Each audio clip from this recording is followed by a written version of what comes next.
కుంకుమ లేనిదే ఏ పూజ జరగదు. నుదుటిన కుంకుమ లేనిదే చాలామందికి డే అయితే స్టార్ట్ అవ్వదు. అలాంటి కుంకుమని ఇంట్లోనే క్విక్‌గా, ఈజీగా, న్యాచురల్‌గా ఎలా ప్రిపేర్ చేసుకోవాలో చూసేద్దాం.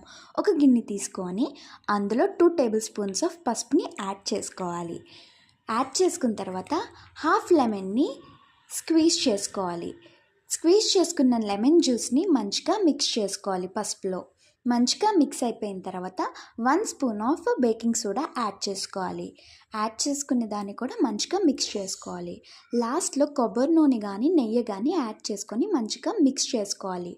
మిక్స్ చేసుకున్న పసుపు పేస్ట్‌ని ఒక 5 మినిట్స్ డ్రై అవ్వనివ్వాలి.